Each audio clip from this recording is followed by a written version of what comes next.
Hello and welcome to Sensei podcast. This is Manos Brilakis discussing with leaders in the field of CTO and complex PCI. Sensei means teacher or master in Japanese. The goal of the Sensei podcast is to help you learn and improve in CTO and complex PCI so that you can become the best that you can be and offer your patients the best possible results.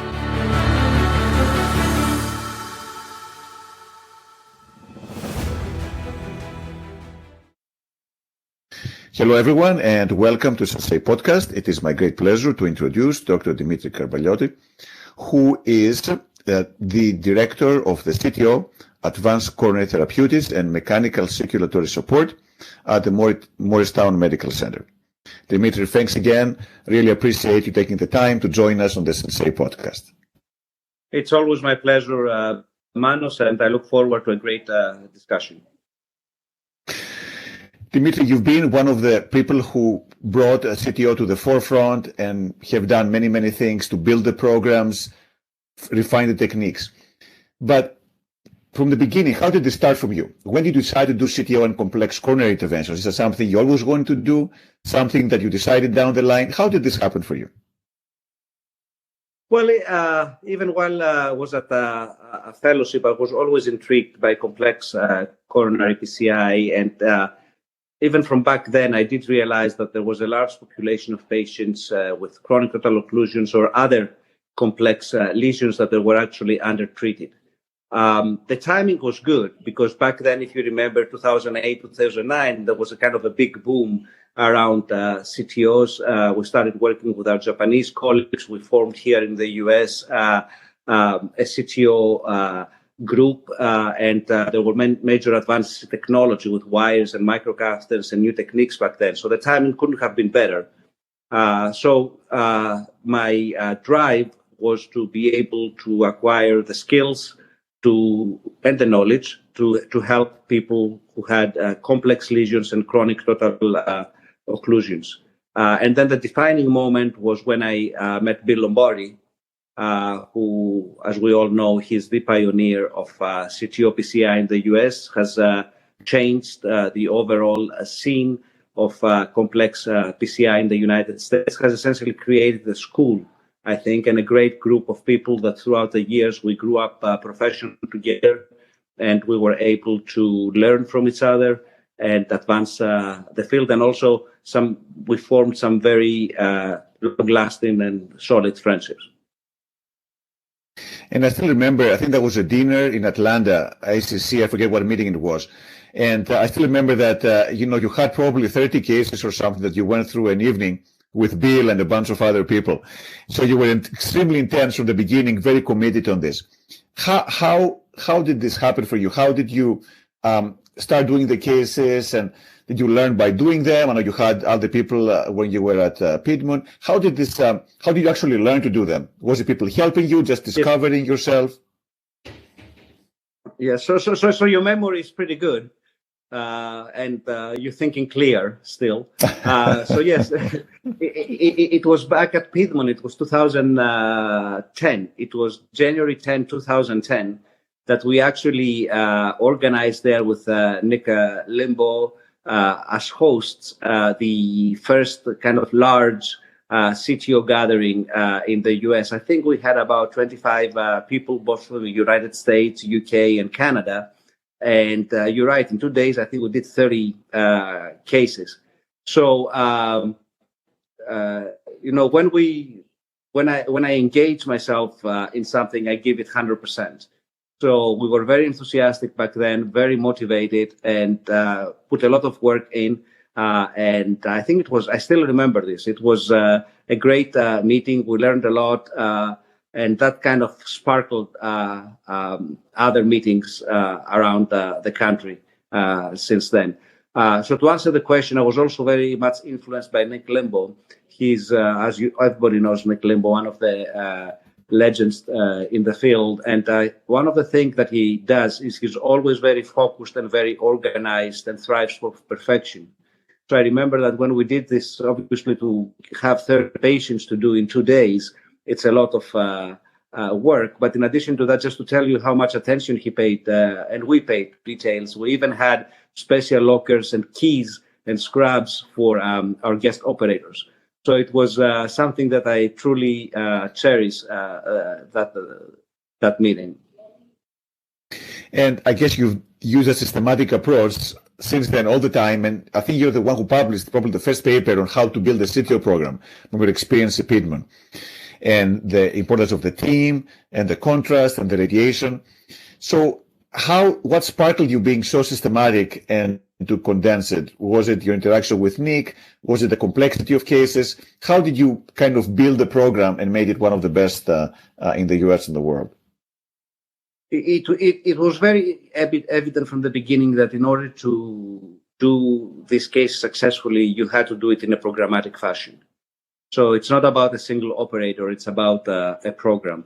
You're only going to be as good as your weakest link in your team.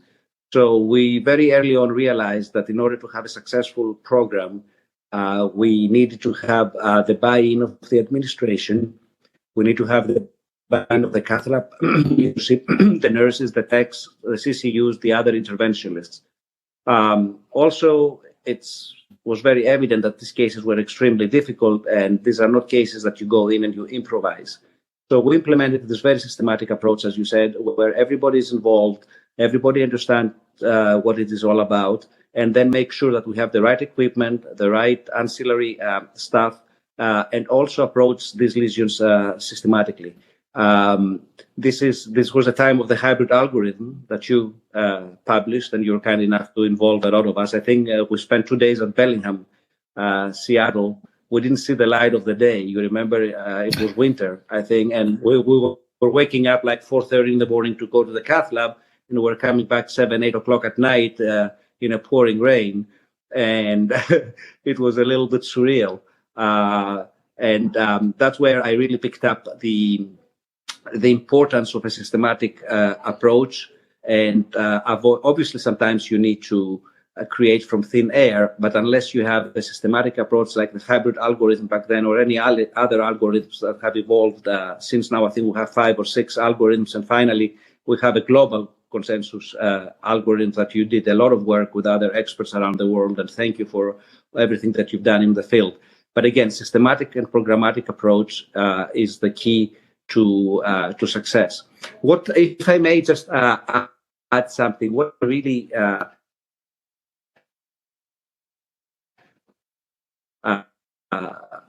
cherish this program development at Piedmont as well as in other places in the US is that we formed a community. And I think that we changed the mentality and the way interventionists interact with each other. It stopped at some point being an individual sport, so to speak, became a team sport. I remember late night calls to you, to Manos when I had a problem, or me receiving a call if someone had a question, FaceTime, try to review films, help each other. And that gave Nick and myself the idea that, for example, double scrubbing might be a good idea in these cases, both because you can increase your experience by more exposure to cases, but also 4 hands and 2 brains and 2 sets of eyes are better than 1. So we formed from the beginning a program. Everybody had a very clearly defined role, and we were scrubbed in every case. We had days, which I think that's key for any program or any interventionalist or any team that they want to start any kind of program, whether it be peripheral, structural, congenital, complex coronary shock, and so on and so forth, to do it in a programmatic approach and team up with people who have the same interest and skills and motivation like you do. And are you still able to do that? Or now I know things have changed and new environment and pressures. Are you still able to double scrub cases, or you now do them by yourself most of the time? I'm very fortunate because when I left Columbia, essentially I left with an entire team to go to when we were recruited to Morristown. So I'm working very closely with my prior fellow, Dr. Amir Masumi. And we're still double scrubbing in every case. I think it's a good idea. These cases can be long. Also, as you know, speaking of pressure and being very busy, sometimes the phone never stops going off, or texts, or people are coming and asking you questions about a patient in the unit, and so on and so forth. So you need a second person in these cases, especially if you have a very busy practice with a lot of responsibilities across the hospital system. I think that helps a lot. And also, not only psychologically, but also it helps physically, because you can split, for example, the case. One gets access, then if you're very tired, someone else can close, and you can go back and forth in the different stages of the procedure and alternate between who's the primary operator at the specific step, so to speak, of the case. So, Dimitri, I've seen you in live cases around the world, essentially, and you always seem so confident, so calm, relaxed. Do you ever get stressed out with CTO complex cases, or they don't stress you out anymore? Well, you have to keep your calm, otherwise bad things will happen. If you lose it during the case, or people sense around the room that you're lost, or that you're doing erratic movements, or you're not really handling the situation, then that can be detrimental to the patient outcome. Having said that, that doesn't mean that these cases are not taken seriously and we're not feeling a healthy degree of stress and anxiety. Where it becomes problematic is if this goes into extreme, where you may get paralyzed and start making mistakes. So my approach to this case is not only during live cases, obviously where the stress, so to speak, is bigger because you are in front of an audience of sometimes 1,000 people, but also during my daily practice, I do keep my calm. Because it's essential for the safety and the success of the story. Also, in difficult situations, you need to be able to maintain your composure and direct other people in the room, the techs, the nurses, other physicians that you may have called for help. And clearly, you need to be very calm and in control. But again, let's not fool ourselves. These cases are stressful. We've been doing that together. We've started pretty much the same time. Maybe you started a little earlier than me. But despite having done thousands of them under different environments and circumstances, there's still cases that are very taxing, both mentally and physically. And I don't think that will change much in the future. Certainly, I don't panic. Certainly, I'm not afraid. But is it stressful? Do I think the night before about the case, or the morning? Do I spend a lot of time re-reviewing the case, like for the 10th time? Yes, I do. Well, I still remember there was a case, I think I was moderating, you're doing a live case where you're rotablating and the roto wire was an early version broke and the burr went right through.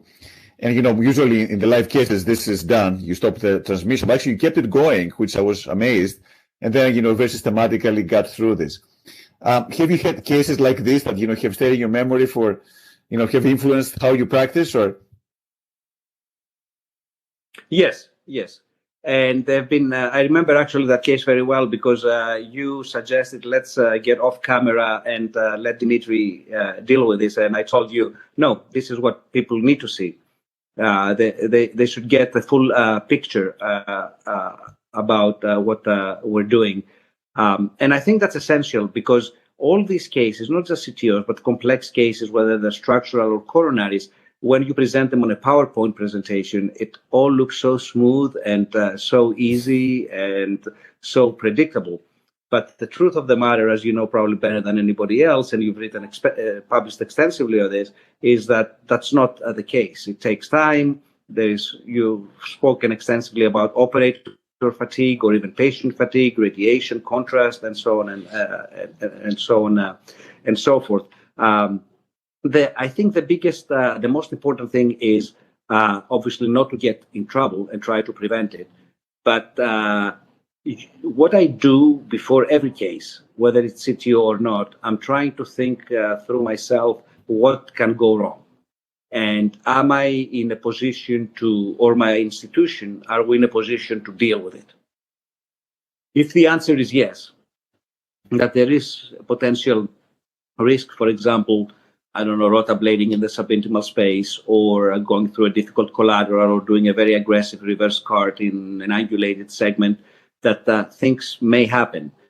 But if the answer to the question can deal with it, yes, then you can proceed. If you feel that you're not capable of dealing with a potential complication, or if you don't have the support and the capabilities in your local facility, it's probably better not to engage in these cases, or at least to start always with the safest, simplest approach, and then escalate it to more complicated, complex approaches. But again, the issue of when to stop, I think, and we've had the discussion several times among the group, so to speak, is a key one. So, Dimitri, you've trained many people in CTO PCI. What are the things that you look for when you select your CTO complex fellows? Is it their character? Is it their technical skills? Their curiosity? What is the things that is most important for you to choose the people that you train for CTO and complex PCI? I think obviously you need to have skills, and you need to have a very thorough and deep knowledge of the field and equipment.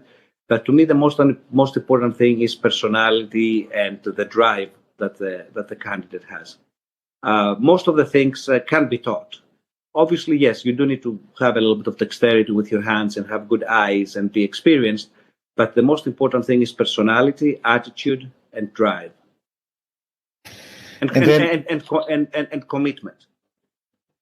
And then, what do you find is the most difficult thing to teach from the CTO, the armamentarium techniques, wires, microcasters? What do you find is the hardest thing to communicate and teach the fellows?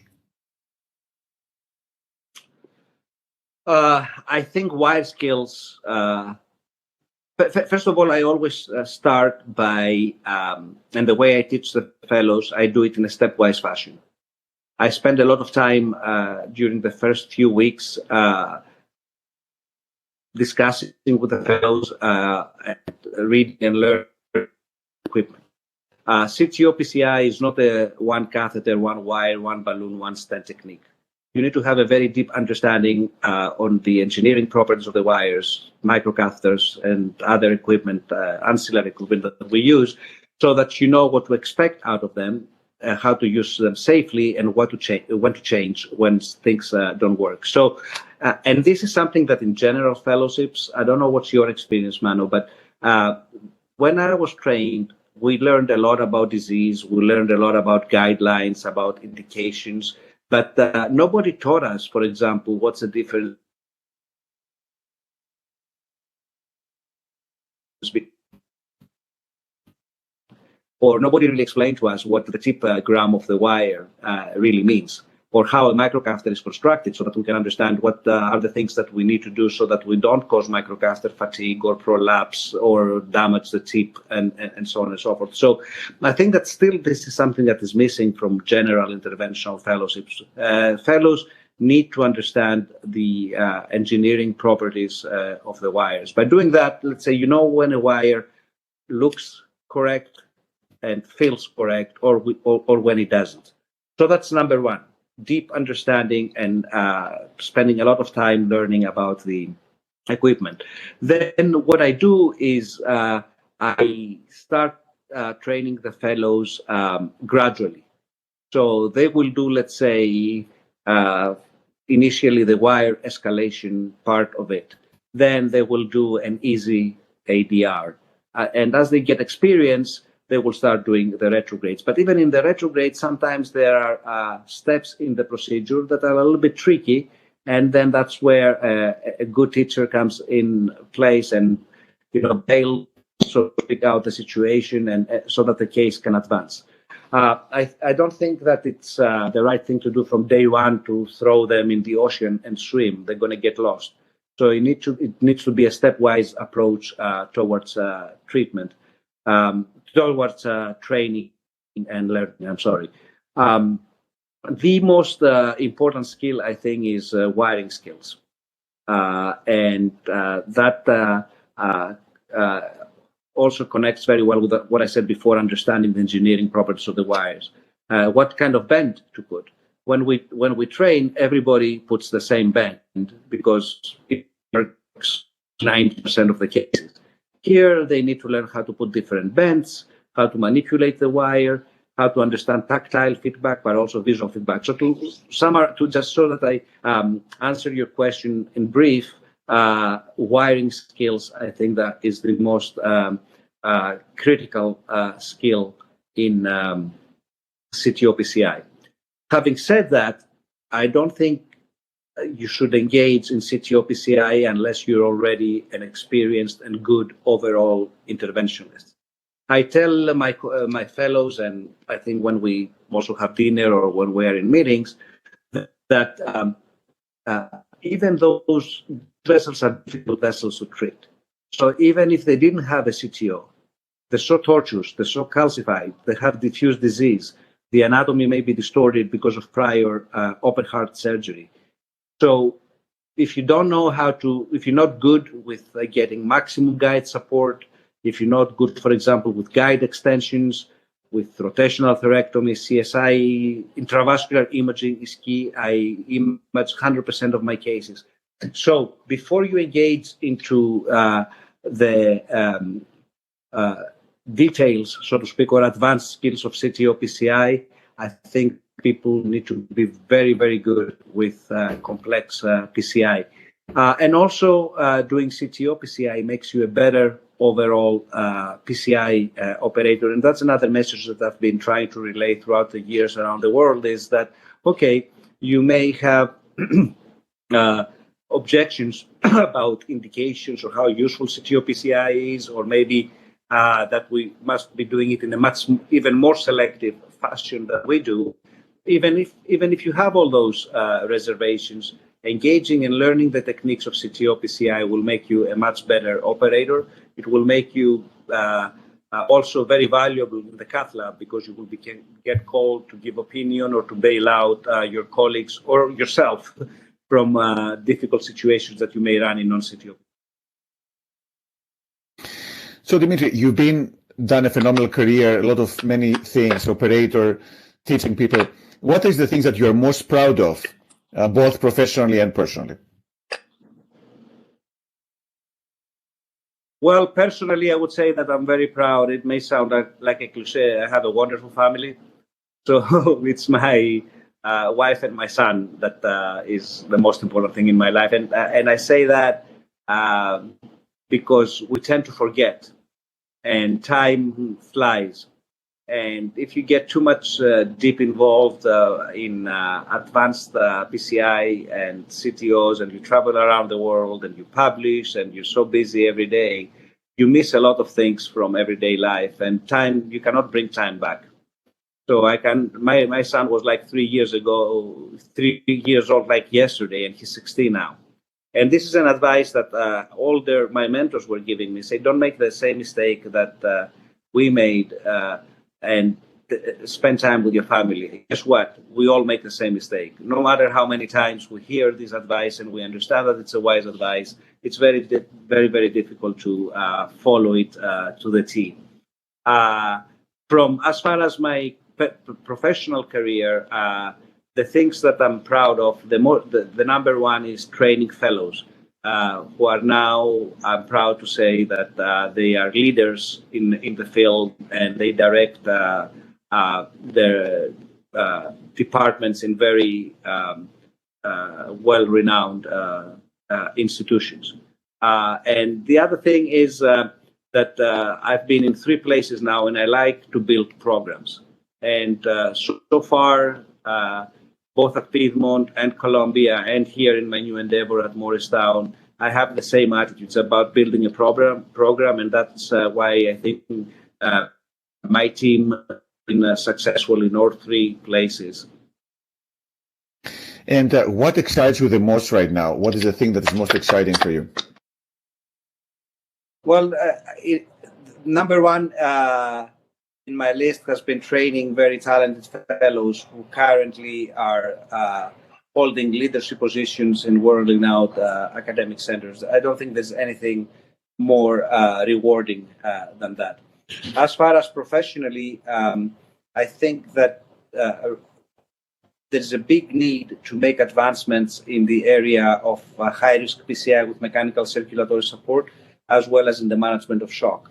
And in our new place at Morristown, with the leadership of Amir Masumi, who's trained as an interventionalist, heart failure specialist, mechanical circulatory support, transplant, and CHF, I think we created a very good model that can serve as a paradigm on how you can, across a system, not only just one hospital, but across a healthcare system, you can build a shock team and deal with the sickest of the sick. As you know, over the last 20 years, we haven't really moved the needle too much as far as our outcomes in patients with cardiogenic shock. I think that right now there are several studies that are going on and that we participate actively, and that will give us answers with the final intention to help our patients and improve the outcomes, which are still not very good.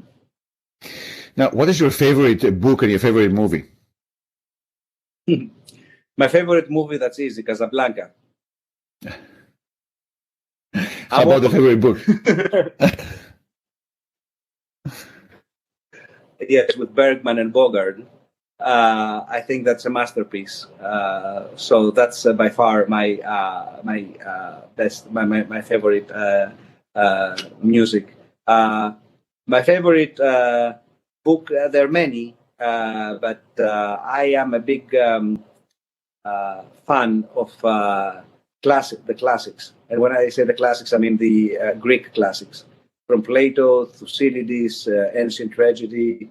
So it sounds a little bit bizarre, but that's where my main interest is. I also like literature, both European, American, and Latin American. I like 20th century literature. I like Kafka. I like Dostoevsky. I like Proust. So there are many, but number one is the ancient Greeks. And not because I'm Greek, it's just because they just have defined everything in the world that we live in. You know, I could not agree more, but I think we're both a little biased in that respect. So, no, you think? So, Dimitri, again, you've done a phenomenal work teaching and doing amazing procedures. What would be your piece of advice, like 2 or 3 tips of advice for the people who are training, want to learn to become good like you? Don't try to do it by yourself. Take a systematic approach there. Talk to people that have done it before. Talk to people that are already established. Learn from them and work very closely with the people that you choose to work with. And always remember that this is a long journey. This, even now, I'm sure it's the same with you, Manos.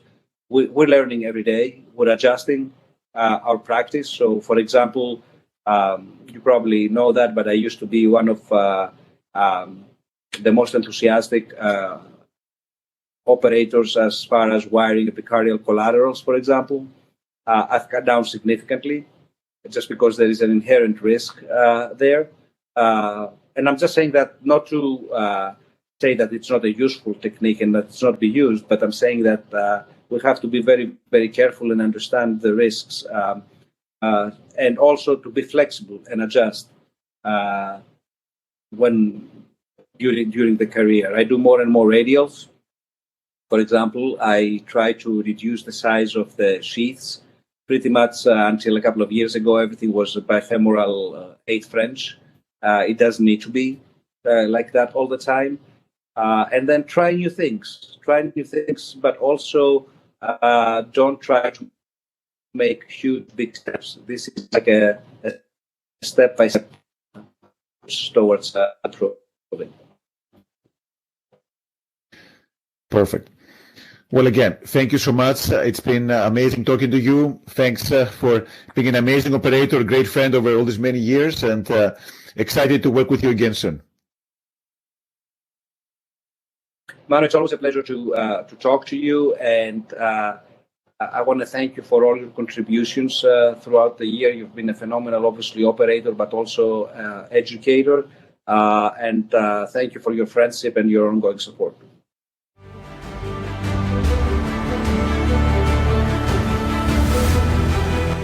Thank you for listening to the Sensei podcast.